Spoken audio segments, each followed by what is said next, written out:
El sol, un tirano sin piedad, lamía las costras salinas de la tierra en la Baja California de 1887. En ese desierto implacable, donde la vida se aferraba con uñas y dientes a cualquier gota de rocío o sombra fugaz, donde el tiempo se medía por la erosión de las montañas y la paciencia de los cactus, se alzaban los restos esqueléticos de la misión de San Jerónimo del Desierto. Una ruina de adobe y piedra, carcomida por siglos de vientos polvorientos y veranos incandescentes, que el cierzo invernal usaba para silbar historias de fantasmas y penitencias olvidadas, un monumento mudo a la arrogancia y la caída. Los lugareños, escasos y supersticiosos, la llamaban la misión del pecado escondido. Aquí, entre los cactus centinelas que parecían brazos suplicantes y las rocas rojizas que sangraban óxidos bajo el crepúsculo, vivía Octavio Vargas. Tabo para los pocos vaqueros y gambusinos que ocasionalmente se cruzaban en su camino. Tenía 29 años, el rostro curtido como cuero viejo por el sol y el viento, sus manos grandes y callosas. Sus ojos, de un azul tan profundo como la noche sin luna del desierto, ocultaban una inteligencia aguda y una melancolía arraigada.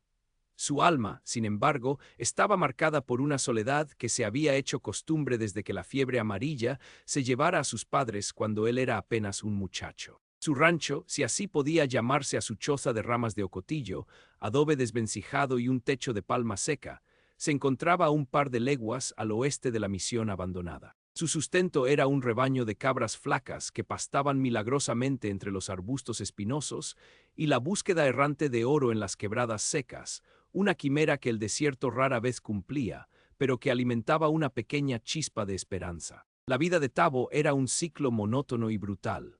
Al amanecer, el olor acre del café de olla recién hecho se mezclaba con el de la tierra fría y el de su propio sudor anticipado. Se adentraba en los arroyos secos, su pico gastado resonando en el silencio brutal de la mañana, arrancando trozos de cuarzo, esperando ver un destello dorado. Las horas pasaban lentas, marcadas por el ascenso implacable del sol.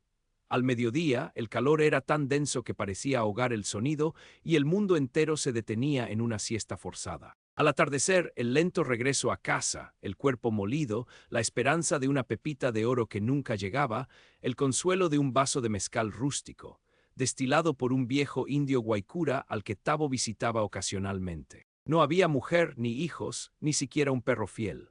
La única compañía eran las sombras alargadas de los cardones que se contorsionaban en el viento y el incesante zumbido de los insectos. Pero Tabo no era un hombre simple. Bajo su exterior rudo y silencioso, latía una mente aguda, alimentada por la observación y una memoria que no olvidaba ofensas ni promesas, especialmente las que le había hecho a su propia sangre. Había crecido escuchando las historias de su abuela, una mujer cumie de nombre Itandewi, cuyo semblante, a pesar de los años, conservaba la dignidad de las montañas. Ella recordaba los tiempos en que la misión, aún activa, no era un refugio de fe, sino una prisión de tormento. Murmuraba sobre los frailes, hombres de Dios con manos del diablo, y cómo el Padre Superior, Fray Alonso de la Cruz, un hombre corpulento de mirada gélida y una voz que tronaba como el mismísimo Dios, había sido un tirano que había despojado a su gente no solo de su fe ancestral, forzándolos a civilizarse y a renunciar a sus lenguas y costumbres, sino también de su dignidad y sus tierras ancestrales. Itandewi recordaba con un dolor lacerante cómo su hermana menor, una joven prometida a un cacique local,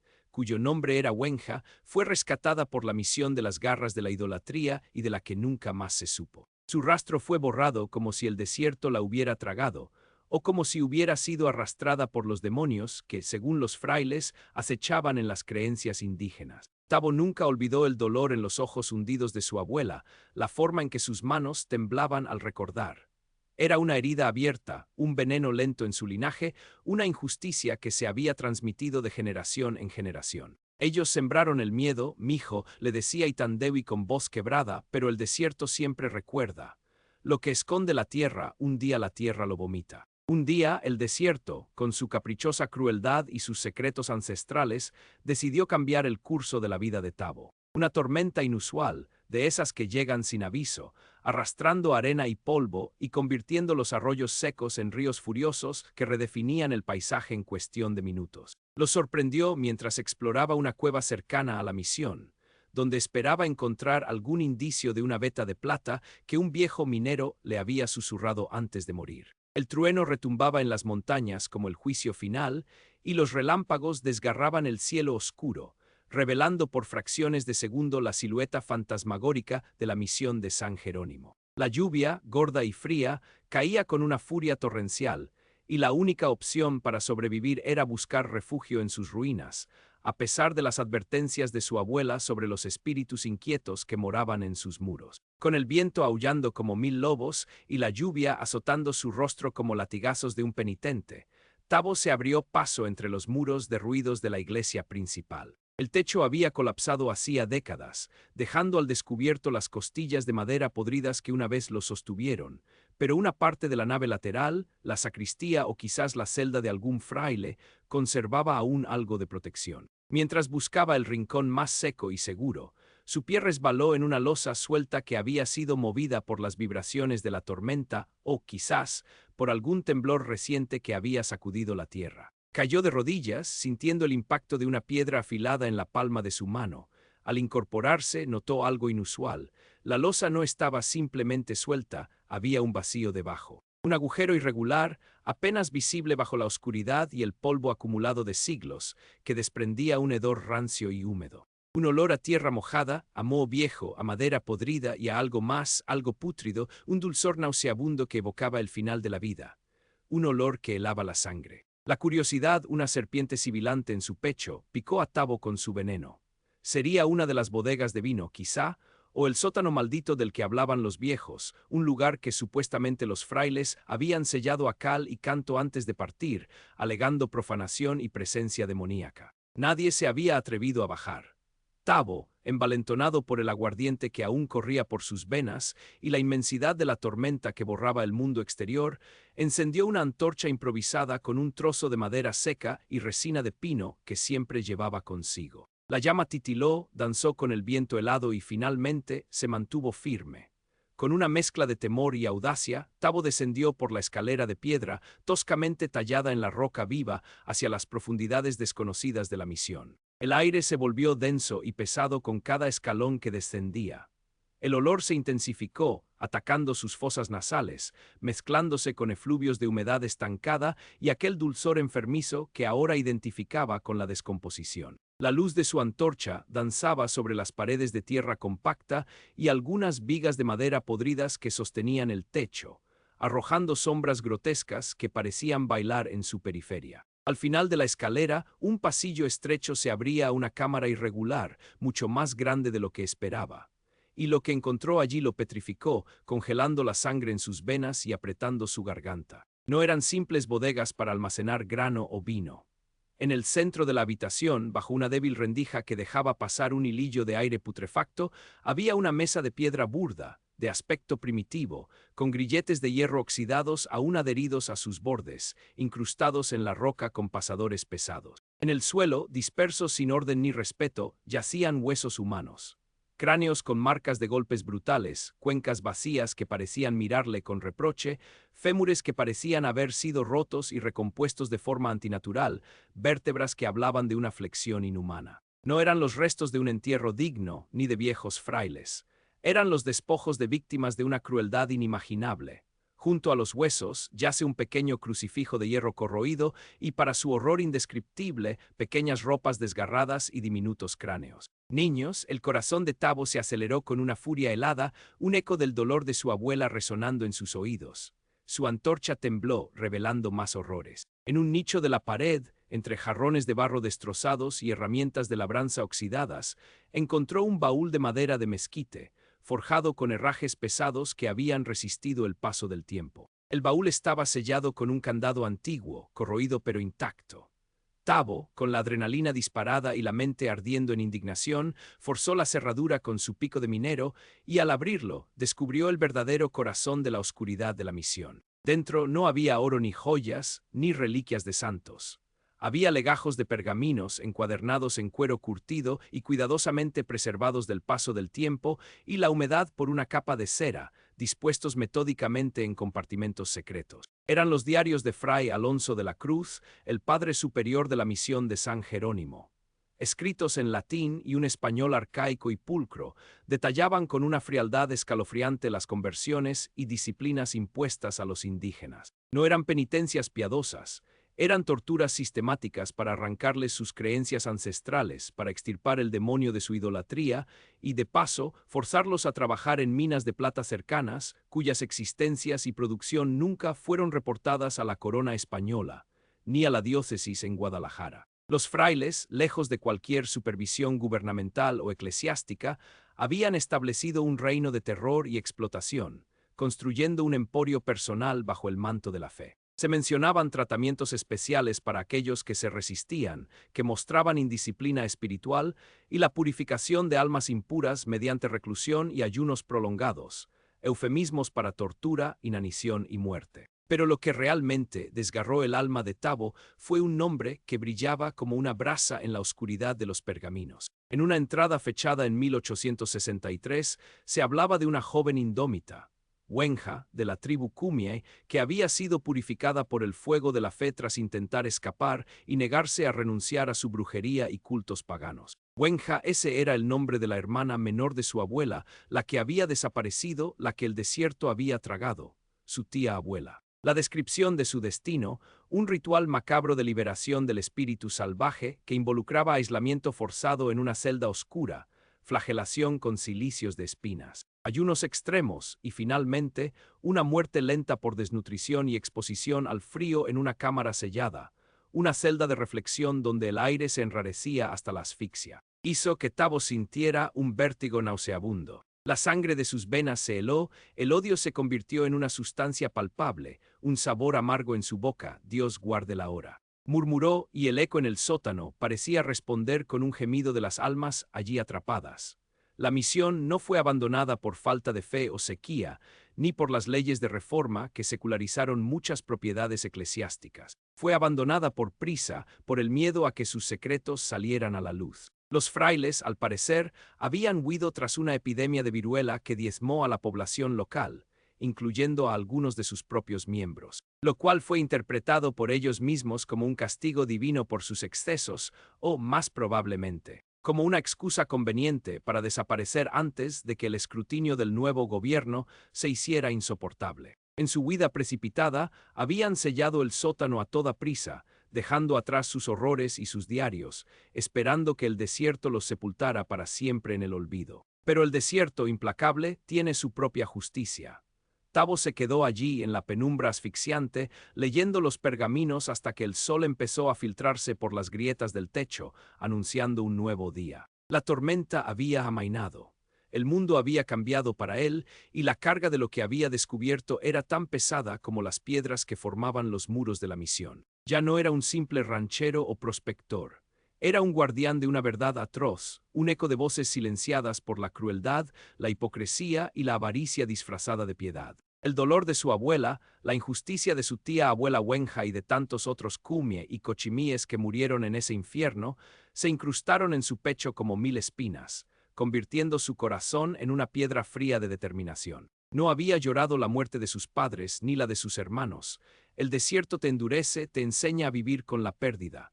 Pero ahora una rabia gélida, calculadora y profunda se apoderó de él. Las autoridades de la paz, a 100 leguas de distancia, no moverían un dedo por cuentos viejos de indios y frailes. La Iglesia, poderosa y omnipresente, no permitiría que tal mancha cayera sobre su nombre sin luchar. No, la justicia debía ser impartida de otra manera, silenciosa, inteligente, perturbadora. Una venganza que no manchara sus manos con sangre, sino con la podredumbre del legado de Fray Alonso y de todos sus cómplices. Durante los siguientes meses, Octavio se obsesionó con el sótano.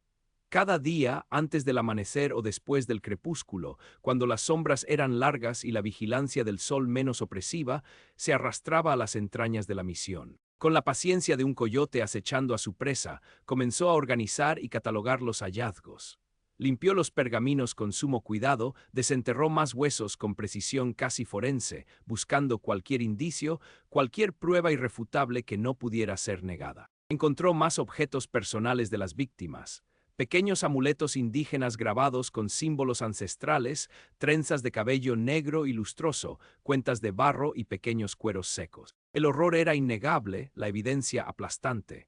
Un grito mudo desde el pasado, pero lo más valioso eran los diarios. En ellos, Fray Alonso no solo detallaba sus abominaciones, sino también las redes de complicidad que había tejido. Mencionaba con frecuencia a don Rafael Cienfuegos, el administrador de tierras de la zona, quien se beneficiaba enormemente de la mano de obra esclava de la misión y miraba para otro lado a cambio de favores, donaciones generosas para la diócesis y partes justas de la plata extraída ilegalmente. Don Rafael, un hombre cuya estirpe era ahora una de las más respetadas y adineradas de La Paz.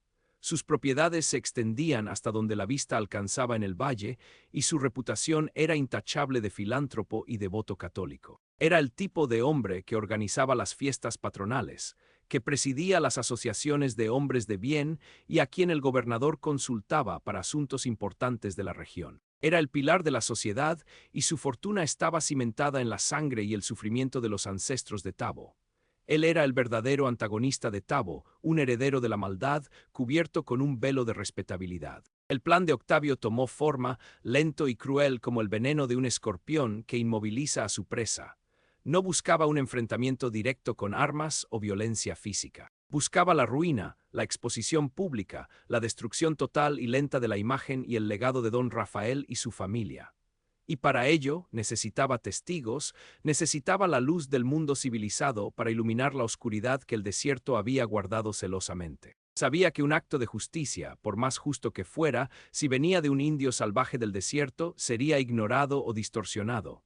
Necesitaba una voz, un amplificador. Empacó cuidadosamente los diarios y los huesos más pequeños y distintivos, un cráneo infantil, un fémur con marcas inconfundibles de tortura en una funda de cuero que fabricó él mismo, recubierta con cera para protegerlos de la humedad y el polvo. Dejó el sótano tal como lo encontró, sin tocar los demás restos, sabiendo que la sorpresa y la magnitud de lo que aún quedaba allí sería parte del impacto. Luego, con el corazón apretado pero la mente clara, vendió sus cabras por unas pocas monedas de plata, apenas lo suficiente para el viaje y algunas provisiones, y preparó su burro, Pancho, para el largo y arduo viaje. 100 leguas de desierto, de sierras escarpadas, de calor infernal durante el día y noches heladas, hasta La Paz, la capital del territorio de la Baja California. El viaje fue una agonía de semanas. Cruzó arroyos secos, evadió bandidos y sobrevivió con tortillas secas, carne de venado que cazaba ocasionalmente y agua escasa que encontraba en pozos escondidos. Cada día era una prueba de resistencia. El sol lo castigaba, el viento lo fustigaba, pero su mente estaba fija en su objetivo. Visualizaba el rostro de don Rafael al ver sus antepasados desenterrados, su reputación hecha añicos. Imaginaba el murmullo de la gente, el escarnio público, no había vuelta atrás. Al llegar a La Paz, una ciudad bulliciosa con su puerto lleno de barcos de vela y vapor, sus calles empedradas y sus edificios de cal y canto, Tabo se sintió como un animal del monte, perdido entre la gente vestida con ropas finas y el constante trajín de carretas y voces. El olor a salitre, a pescado fresco y a café tostado lo abrumó, pero su determinación era férrea. No iría con las autoridades locales, sobornables y parte del mismo sistema que había protegido a hombres como Cienfuegos. Sabía que su historia sería ridiculizada, silenciada, antes de que pudiera pronunciar 10 palabras. Recordó una de las frases de su abuela. La verdad que nace del desierto no puede ser enterrada por el oro de los poderosos.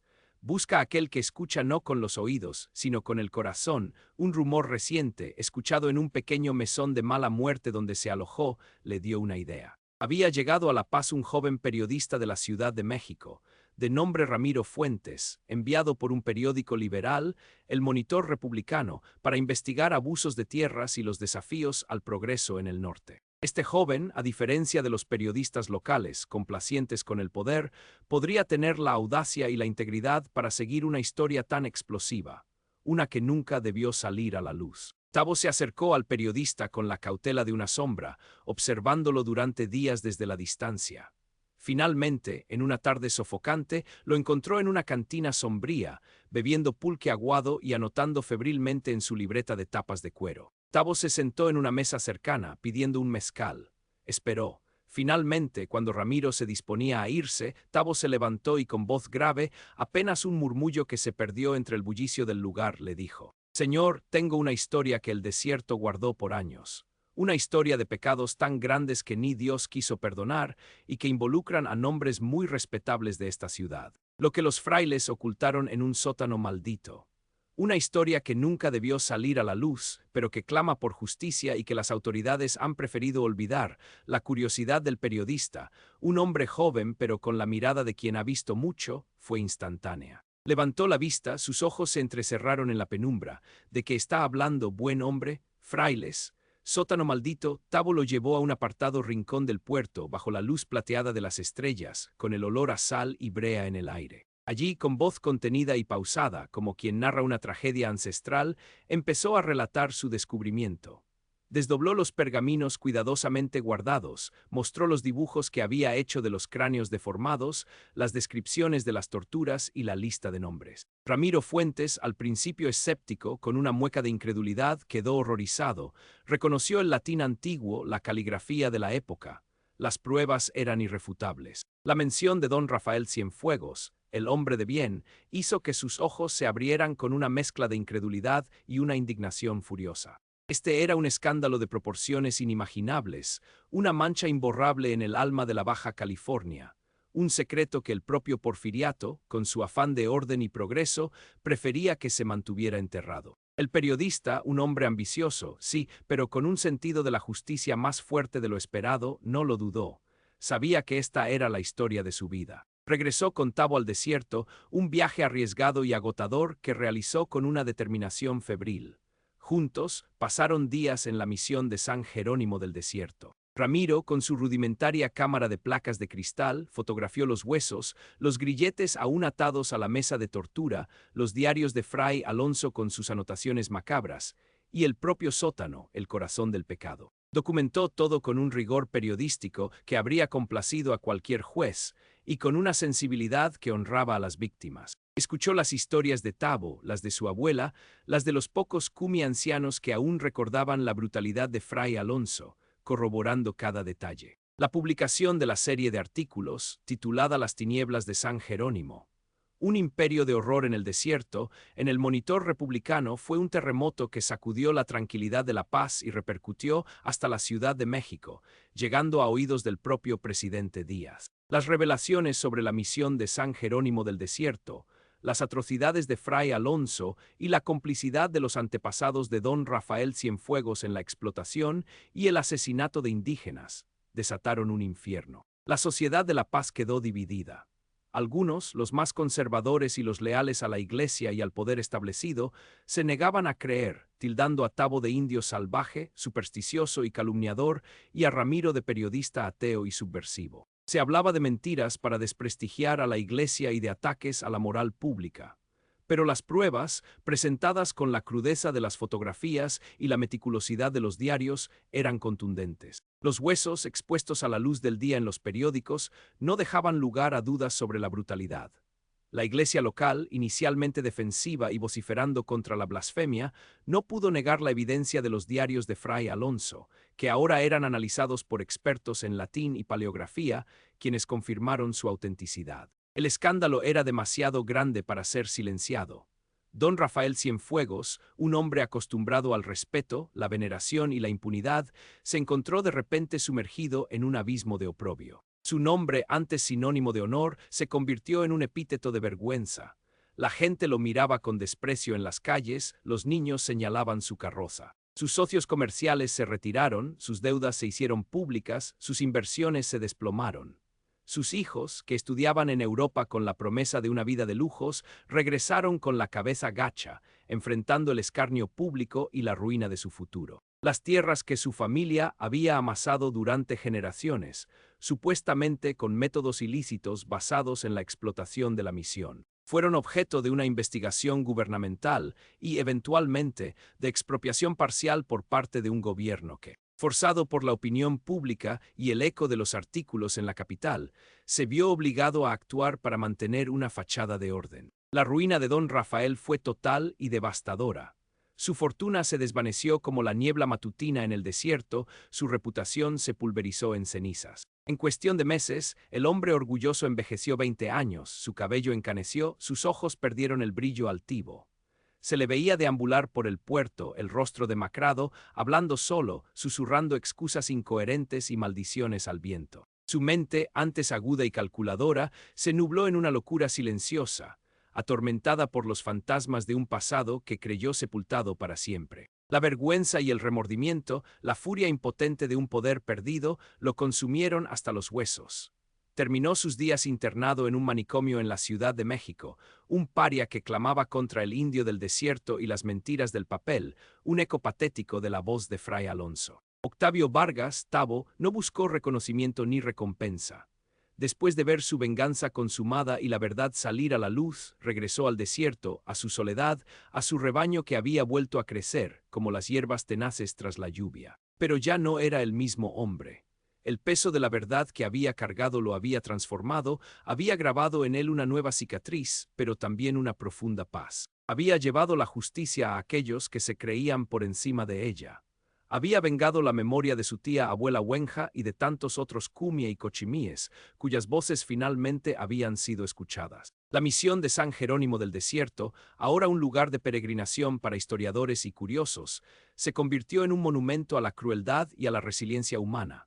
Un testimonio eterno de la oscuridad que puede anidar en el corazón del hombre y de la luz que, tarde o temprano, siempre encuentra una grieta para escapar. Su historia se susurraba en los ranchos, en los mercados, en los fogones, una advertencia de que lo que las autoridades ocultaron, el desierto un día lo escupiría para que el mundo lo viera. Y Tabo, el guardián de ese secreto, el humilde hombre del desierto que había cambiado el destino de los poderosos, se perdió nuevamente en las vastas extensiones de la Baja, un espectro más en el inmenso y misterioso paisaje, llevando consigo el recuerdo macabro de lo que los frailes ocultaron en el sótano maldito. El eco de sus pasos se fundía con el viento, una confesión silenciosa de un capítulo oscuro que jamás debió salir a la luz, pero que encontró su camino a través de un hombre del desierto y su inquebrantable voluntad de justicia, para no quedar piedra sobre piedra del legado de la infamia.